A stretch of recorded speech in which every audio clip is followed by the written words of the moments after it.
My guest today is Stacy Eleczko. Stacy is a copywriter and messaging strategist.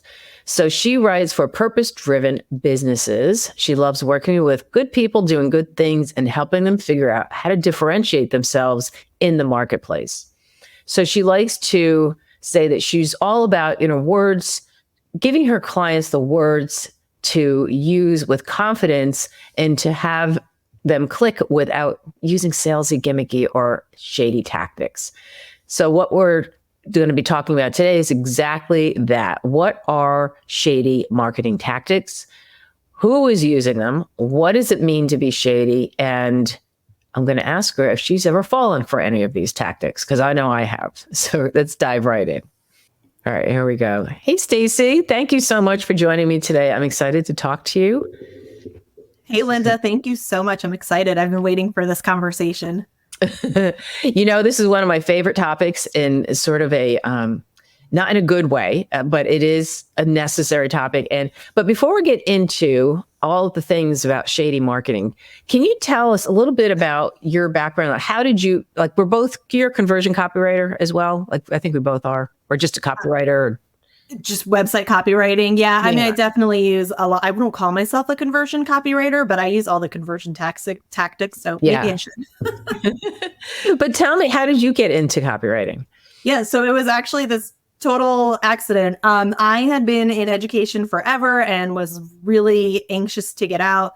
And I kept looking for other jobs, and everything required another degree and I didn't want to go back to school. Been teaching a while, didn't want to go entry level. And so I resigned myself to okay, I'm just going to be in education forever. And I'm mindlessly scrolling on Facebook one day and I saw an ad for a copywriting course.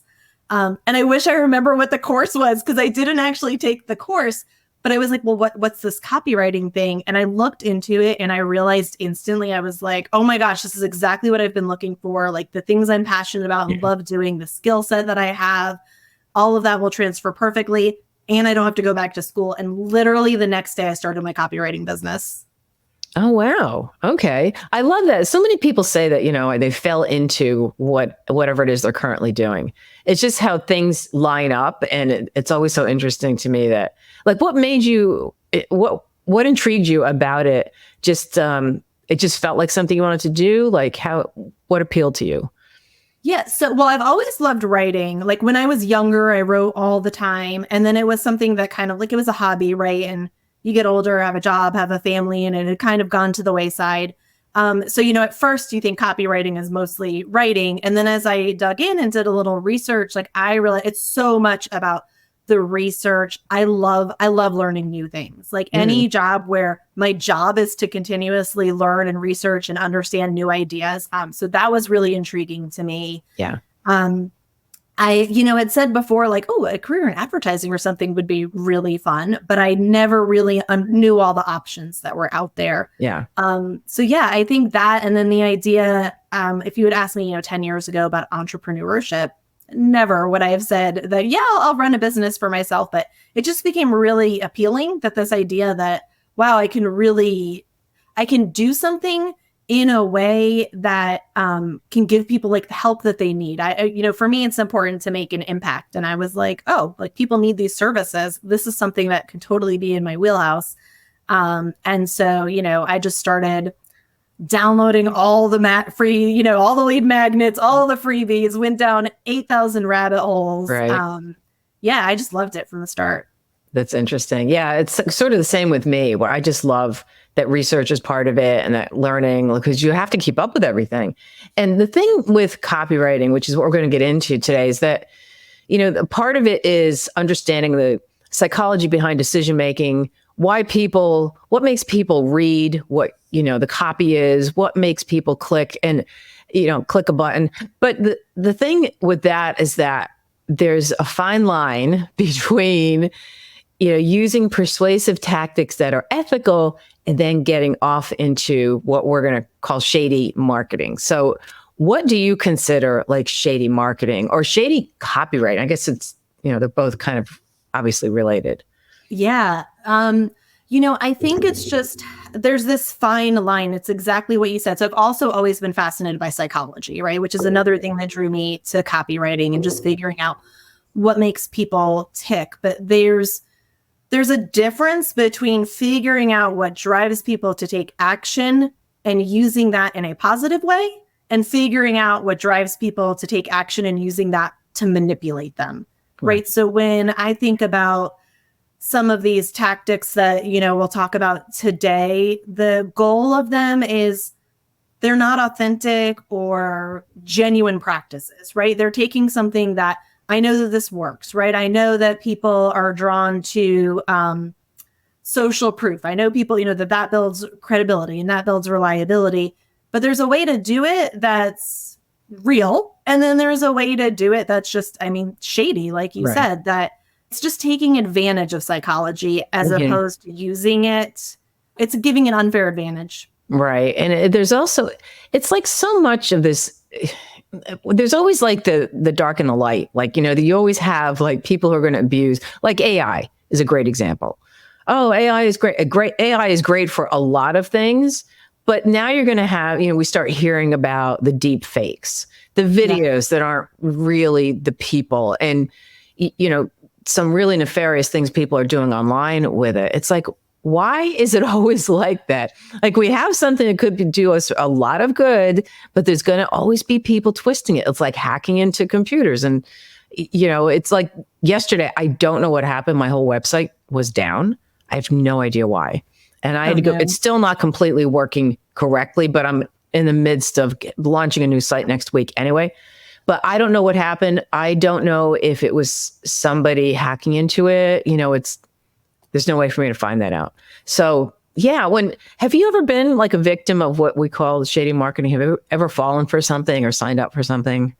Oh gosh, I'm sure that I have. So what I think, like my experience initially on LinkedIn was probably kind of, I don't know, like you're sucked in to all of these big creators and all of their tactics and the things they tell you to buy into, right? The like my post and then comment on it and then comment on 3 other people's comments. And you just, after a time, realize like that did absolutely nothing to build my network on LinkedIn.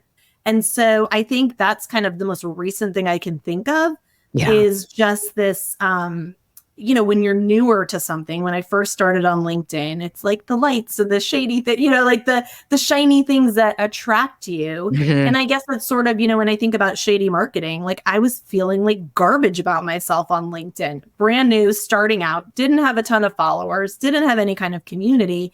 And it felt like so unattainable. And that's where I think when you're a victim of any of these shady practices, like you don't feel good about yourself. Right. You're forced, you make decisions that you wouldn't normally make. And I will say, even one of the first copywriting courses that I bought, I eventually ended up unsubscribing from their email list because I realized it was like their emails were set up. They know how to copyright well because they kept making me want to buy all of these things. And I've talked to other people who went through that with the same company, and they like went into debt purchasing course after course after course because they convinced them this is what they needed. Yeah. And because I've fallen for at my end, I've fallen for, as far as shady marketing, signing up for courses that didn't deliver. Yes. Yeah. And you and I talked about this other podcast called Duped, which I'm happy to promote because it's a really great podcast about, exactly what we're talking about. People who like, what I'm thinking of, it's a course that they describe on that podcast that could have been the one I took, or there's so many others, but they have a very distinct pattern of getting people to sign up. Maybe you start with for free, and then you have you upsell, and then you have, it goes into these whole live events that it gets so out of hand. And if you've ever been to one of these live events, like the one I'm thinking of that I went to, it's gotten even crazier. I was in it in 2017, and I've taken a number of courses, so I'm not picking on anyone in particular, but I kind of am, but so we won't get too specific, but you get caught up in it. It's almost like you just get caught up in the energy, and they tell you that you need to sign up. The course, the mastermind was $12,000 or $15,000. And you had to sign up for it before you left that day. Like, and this is your last chance. And if you don't do it, and the pressure, and all the people, there are hundreds of people there, and everyone's just clamoring to sign up for this thing. And knowing what I know now, I never would have, but I did end up signing up for it. And it was a big letdown. And the thing for me that really stood out is at the very last day, and this is something I talk about in a podcast, we each had a coach, and one of the coaches, I had gone up to her because she had helped me, and she was okay, but I was going to ask her, I forget even what it was. And I said, I just have a question. And she literally held up a hand in front of my face and said, do not say anything negative. And I said, I wasn't going to, but I mean, she literally put her hand in my face. And like, that was, not just the marketing, but it was that whole program. But that's when I think about shady marketing, I think about those sorts of tactics. You're not allowed to say anything negative. It's the high pressure. So somebody actually posted yesterday on LinkedIn, I wish I remember who it was, that she posted, the whole post was about, she paid, I think it was $250 for a 15-minute consultation call. And she said, well, why did I do this? And I guess it was with some, big name person. And she said, she shelled out all this money. And a few minutes before she was scheduled for the call, she gets a notification that the call's been rescheduled for a few hours later. No, nothing else, just a notification. She gets on the call a few hours later, and she says this person didn't apologize, didn't say anything about it, spent the first 10 minutes talking about themselves and all the things they do. And then when she went to ask a question, something popped up on the screen that said, book another 15 minutes for $100 or whatever it was. And when she clicked no, the person stopped the call. And she didn't want to call it out because this was like a really, big name creator. And I think that's what I see a lot of is there's garbage like that, the courses, the high pressure sales tactics, and nobody's going to call them out because, hey, I'm this person who's got 2,000, 3,000 people following me. This person has tens of thousands or hundreds of thousands. I'm not going to go up against them. And that's the problem. It's like bullying. Yeah. And it's tough. And a big part of it is in copywriting, people don't trust when you're legit is the problem now, and tell me, like, what do you see as how do you know that you are writing ethical copy, like for your clients? That's a loaded question. Yeah. I mean, we could do a whole thing just on ethical copywriting. Yeah. I mean, I think there's so many facets to that. One example that I can think of right away is I did a consultation with someone who was interested in potentially hiring me to do a sales page and was asking me about the lengths of sales pages and how long should it be and this and that. And I had listened to one of the Dupe podcasts. I don't know if you listened to the one about sales pages yet. But like they were talking about this, the whole idea of like the lengthy sales page is not just because you have to move through all the stages of the buyer's journey, but like they're designed to wear people down, right? Mm-hmm. And she was asking me all these questions about what she needed on her sales page. And it was all of these kinds of, well, I heard it needs to be really long because of this. And I heard I need to do this. And all the tactics she was talking about were very high pressure tactics. And so I think that's one piece of it, right? I said, I'm happy to write the sales page for you, but I'm not going to do it in a way where people are going to feel pressured or manipulated into buying this. Here's your countdown timer. If you don't buy this right away, right. Or, the first 5 people get this price and then the price goes up after that. So, I think it's using those practices. I think it's things like, AI is another great factor. I love AI. It's a great tool. There are lots and lots of really good uses. Am I going to use it to generate my content? No. Yeah. That's where it can become problematic. So I think that's something people think about.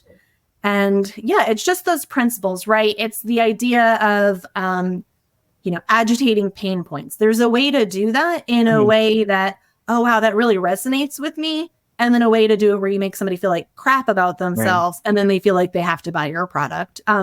So I don't know. I think it's so like there's so many nuances to what's ethical. It's really tough. And you and I talked previously about the long form sales page. And Joanna Weeb, who was one of my coaches, her take is that, it moves you through all the stages of decision making. So, or stages of awareness. So if you're, pain aware and then, and it takes you through, to me, it's like, because on that Dupe podcast, I was listening, I'm like, is it really to wear you down? I mean, you can get worn down, but you can also just skip over a lot of it. That's true. If you're just going to like scroll through it, I don't know that I completely agree with them, because you can pick and choose what you want to watch. And if you're going to take the time to read every single word, then you're going to be exhausted. But it probably does work like that with some people. I'm sure it does, and maybe they're trying to find a certain thing and they can't find it, so they keep reading. But Joanna Weeb had said that she did her own study, her agency, and they found that long form sales pages did convert better. They do. But But is it because they're worn down? We don't know. And it's so interesting. Well, and like I'm getting ready. I'm going to be launching a cohort a little bit later in the fall. And I've been so in my head about writing the sales page for it, because as I'm writing it, I'm like, there's so many pieces of information that I do want to share. And I've been really cognizant of like, what's the fine line between, what people need to know, what they don't need to know. Because I'm the same as you. There have been plenty of sales pages where I just go right to the end. Yeah. One thing I see on sales pages, so this is another idea, is I see a lot of testimonials being misused, right? So for example, I've done similar programs to what I'm going to do in my cohort, but I haven't actually done this cohort. I'm not going to use a testimonial and act like it's a testimonial for that cohort, right? You're just being very careful about that. And so I think it's when you are using things in a way intentionally to mislead people. Definitely not ethical. Especially testimonials are one of those things, people don't believe them anymore, and I'm working with a client now and they don't want to use the person's last name for the testimonials, because I don't know if the people themselves don't want their last name on it, but I said, because I remember writing for some clients that I told them, you kind of need to have a last name for legitimacy, because anyone could say John M, it could be, especially if there's no photo. If there's a photo, it helps. But that's why video testimonials are so helpful, because you can't really fake those easily anyway. It's so true. Yeah. I just recently have started, whenever I've asked clients for, hey, if you were happy, I'd love if you could leave a testimonial. I've started including the request of like, if you feel comfortable with video, it's great. And I have a couple, because exactly that. I'm like, I shared with you my story of being used as a pawn for social proof, and my email list heard some of it. And I'm like, I want people to know legitimately, like that was an actual testimonial. And so I think video is more plausible. People could fake stuff, but hopefully they won't go to those extremes for a testimonial. I know it's really tough. Because I don't believe a lot. Like if I read something, because I know with one of the courses that I took, I remember one of the testimonials for this particular one was a woman saying how she had a 6-figure launch. Well, the part that she left out is that she had a TV show, literally a national TV show. So she had this, access to people and to, resources that the average person doesn't have. So a lot of people on these sites that are trying to really manipulate, they will leave out something important. Like, Yes. Yeah. I saw that recently with someone that I've been connected with for a while on LinkedIn that has grown, rather quickly. And just, putting the pieces together, they took a course and they've attributed a lot of it to that course. But the person who ran that course, I've been watching, and every person who's taken their course, they are blowing up their posts with they're constantly tagging them in their own posts. Like they're making sure that they get more followers. And so it's hard to tease out. Like, I'm sure your course was good. I'm sure that there were a lot of great things, but did this person gain 1,000 followers in a week because they took your course and implemented what you said?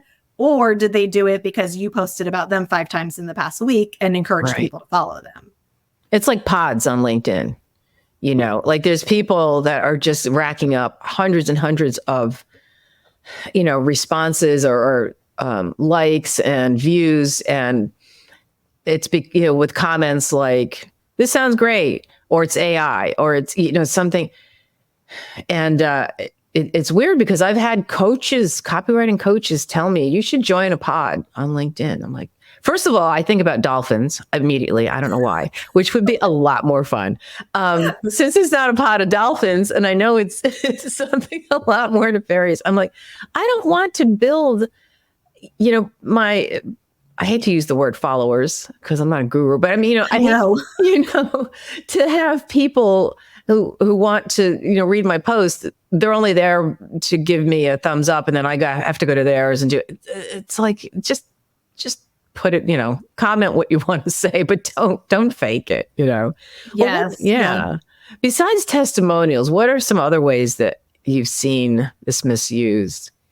Like, I think it's, I think what I mentioned before about pain points, that's one that's huge for me. So I always think like they're evoking emotion. I have no issues, right? We know effective copywriting, people buy with emotions first, they buy with logic second. There is a big difference between evoking emotion, so you're resonating with someone, and exploiting emotion. Right. And I think that oftentimes pain points are used in a really negative way. So that's something that I see. And then, I think people offering services, positioning themselves as experts in things that they're not really experts in. And consumers, as a consumer, you don't know better. You don't know what you don't know. And so I think when you're offering services that you shouldn't be offering, I recently met a copywriter that I learned was really interested. They basically outsource all their copywriting overseas, charge premium prices, and don't tell their clients that they're outsourcing any of the work. And I was like, whoa, there's a difference between, I have a team of people working, right? And they position all of their copy. So they're writing like $10,000 landing pages. They're paying someone $100 to write this landing page, and then they take like an hour to tweak it. It's got to be awful. I mean, I can't imagine getting any kind of quality for someone who doesn't charge, I don't know. I have too much of an ego. I'm too arrogant to think. Like, that's never a problem. I remember once I used to run an online fitness course, and somebody wrote to me and accused me of stealing their copy. And they sent me a screenshot, and I don't know where it came from, but I absolutely didn't do that. And I said, I am way too arrogant to think that, like, take your stuff, like, to think I can't do a better job. I don't know what happened. I think we resolved it, but I didn't do it. But there are so many people who just don't care. It's like with AI, it's good enough. And so one of the things I wanted to ask you about, because this is one of my personal pet peeves, is those buttons that shame you into, like, if you want to, if you're not signing up, like, pop-up window comes down and it's like, yes, I'm interested, or no, I want to be a loser, like one of those things. Have you seen those? I've seen those, and I've fallen for those before. I don't anymore. But before I got into copywriting, I was like, no, I don't want to be a loser, and I'd click it. No, I don't want to make any money, or yeah. And I knew what they were doing. It wasn't like I wasn't cognizant of the fact that, like, hey, you're just trying to, but now that I really understand the psychology behind what they're doing, I definitely don't fall for it. But yeah, I've clicked one too many of those. Yeah. And the thing is, a lot of times, for me, it's like I get on these sites and I've already signed up for their lead magnet. And so now they're going to shame me into it. It's like, I don't need 15 copies and that many more emails. And then, to make me feel bad about this, I've already opted into your stupid thing. I mean, yes.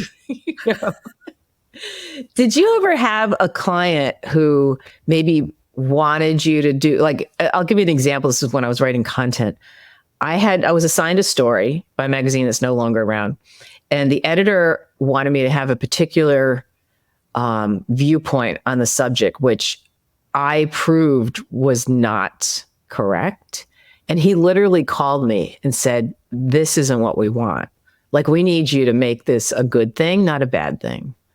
And it wasn't so awful that I would have pushed back and said, I don't want my name associated with it. But it was, there was so much evidence to show that it was about a particular food being unhealthy. I found that it was fine. He said it was not. And so I had to prove.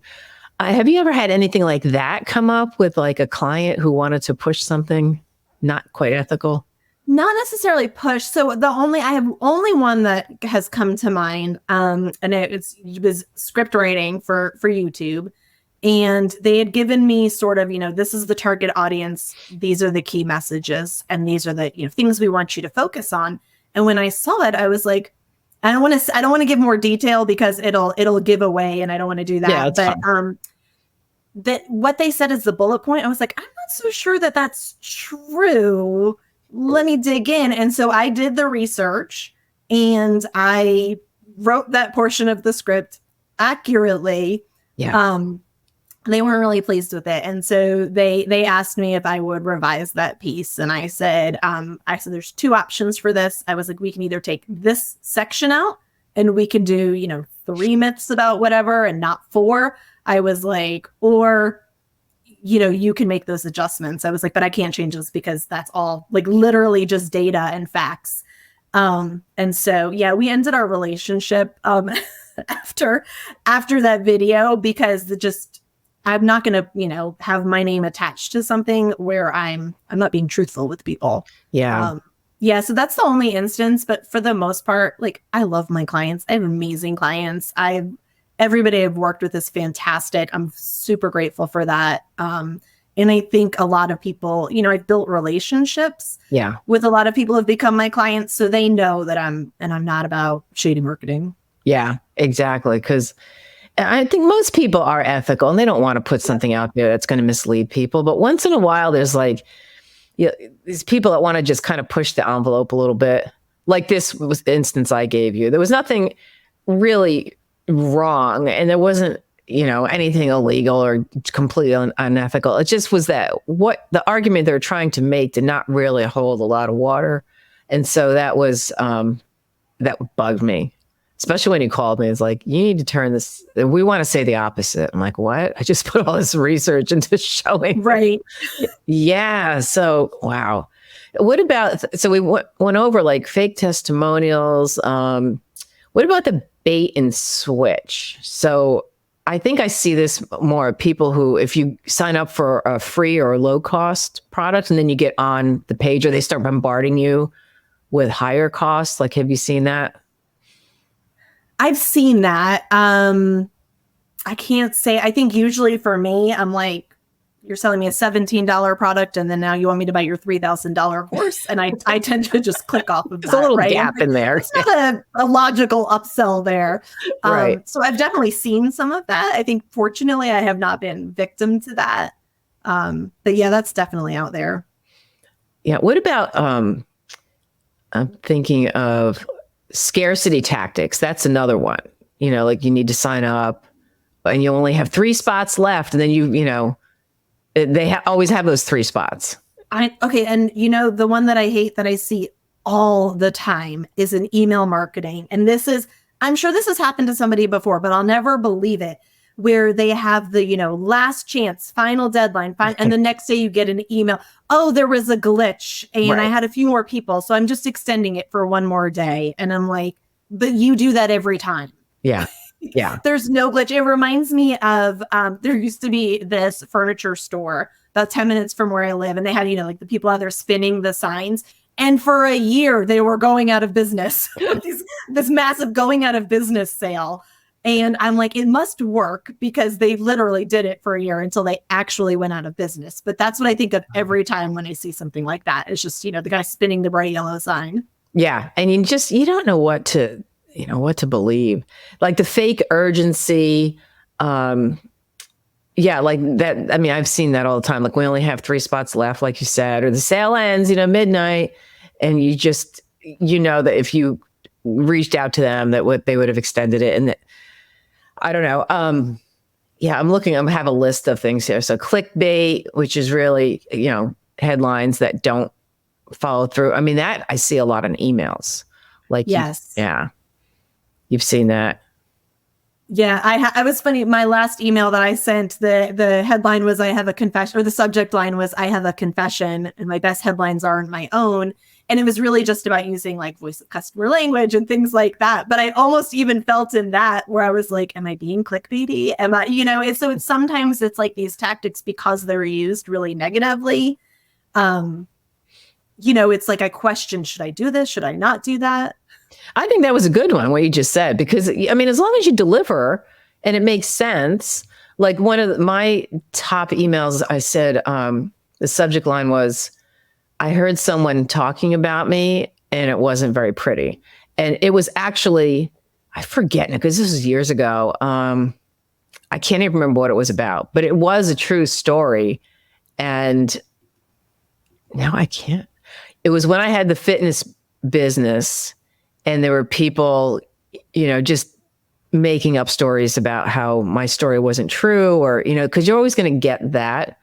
And I think I put out the email just to, talk about how, people are going to say things that aren't always true. And I forget the gist of it, but that was one of my top converting. People love gossipy stuff. They do. They do. That was my two that I've gotten the most responses to were that one. And then the other one was I was used as a marketing pawn. And that was a story of how, I still get hot about it. It's been a little while where I was used literally as someone's pawn as social proof that was not legit. And that was like, you would not believe the number of replies and LinkedIn messages, and people still reach out about it. Wow. That one hit home for a lot of people. I remember once seeing something where a friend of mine, she was a personal friend and also a business associate. She was quoted on some website. This was years ago, as somebody who was a member of this particular group I was thinking of joining. And I reached out to her and I said, what do you think about this? She was not a member. She said, how did they get my information? She was livid. And I know she contacted them, and I don't know if hopefully they took it down. But I mean, if I hadn't said that, she didn't know her name was out there being, touted as a proponent and advocate of this group. And see, that's what I always wondered. Did I tell you the story about the social proof, the testimonial that was not legit? No. So this really frustrating. So another copywriter who does copywriting coaching, that scrolling one day, and I happened to see that they have a post about their cohort, and they have in the comments a ton of screenshots of all of these testimonials, and I see my name there. Oh, I think you might have told me. Yeah. Oh my gosh. So this is what that email was about, that I got all these responses. So I see my name on there. And what it was a screenshot of a private DM that we had a couple weeks before, completely out of context, totally unrelated to what he was selling, making it sound like I would, so I reached out and I sent a message and I just said, hey, I just wanted to reach out, couple things. And I was like, first, that was out of context. I was like, I don't think you should really be using it. Especially without permission. That wasn't like something I just posted on your page. It was a private conversation. I said, if you feel like you really need to use it, I'd appreciate it if you would just cross off my picture and my name, because I don't want to be associated, right? Like if somebody sees my name and they know me just like that, that was my thought. It's like, well, what if somebody who knows me thinks, oh, right, hey, Stacy thinks this is great. Yeah. And so he actually deleted it. And I thought, okay, everything's fine. No big deal. Couple weeks later, I get an email in my inbox, no longer on his email list, but I was on his email list, and he's writing about the course and specifically uses that as a testimonial for the course, and only crossed off just enough that it was like part of my profile picture was still there. I have a little son after my name. Like anybody who knows or is connected to me on LinkedIn would have still recognized that it was me. And I was furious because less about me, but more about the fact I'm like, is somebody going to spend all of this money with this person thinking, hey, and one of the people who reached out to me reached out and said, hey, was this so-and-so?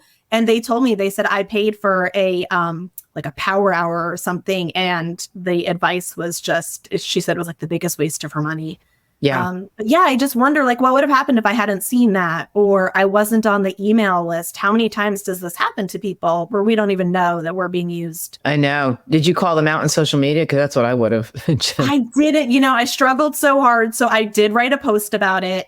And then I wrote a post sort of teasing the email. And when I sent the email, I got so many replies and texts and DMs. They're like, oh, I thought you were going to call them out. I didn't. And that's where I struggled, because I'm like, should I have called it out? Because that was shady. That was not cool at all. I always wonder. I mean, they say, that if you call out any of these big names, they're going to have their minions attacking you. Yep. Because, people will blindly follow. What words of advice do you give? Like, would you give for someone? I'm trying to think should it be from a copywriting standpoint? I guess, yeah. How do we keep ourselves ethical? Oh, wow. Because you did mention already about, like you question yourself while you're doing things. Like, what are things to consider? Yeah. I mean, I think you have to think about what's my intention in writing this copy, right? Is there a way? There are so many great tools out there where you can resonate really well with your clients, right? Using their own language, legit testimonials, sharing results. And so if you are finding that you have to twist things or shift things a little bit or word things in just a certain way, then if you're questioning yourself, don't do it, right? It's just probably not a good practice. And I think would you feel okay if it was somebody you loved or cared about on the other end, the receiving end of that message? Would you feel like you wrote it in a way that was ethical? I hated selling at first, like even just any kind of selling. And someone said to me something that shifted my whole mindset. And they said, but if someone had a problem and you have the solution to their problem, wouldn't you want to know about it? And so that's sort of what I think about is, are you actually giving someone the ideal solution to the problem that they have? Yeah. And if you are, and if you're positioning it in a way that they feel good about and you can feel good about, then I think that's probably what you can go on. It's, yes, I think most people should have websites for their businesses, right? But I would never, ever work with a client who had to take out a loan to pay for a website, right? Or who was worried about going into debt for it. So I think it's just being conscious and recognizing you're writing words that are being read by an actual human. Yeah. Yeah. And thinking about that impact. Well, this has been great. Where can people find you, Stacey? I know you're on LinkedIn. I can put some links in the show notes as well. But where else can they find you? That would be great. So I'm on LinkedIn. That's where I'm most active. I've recently been on Instagram, just getting going over there. But you can find me. Both of those handles are Copy by Stacey. I have my email list as well. And then my website is just my name, www.stacyeleczko.com. But yeah, LinkedIn is where I tend to spend the majority of my time. Great. Well, thank you so much for taking the time today. This has been an enlightening discussion. I appreciate it. Thank you for having me, Linda. I really appreciate it. I love any chance I can have to talk about this and shed some light on it. Yeah, exactly.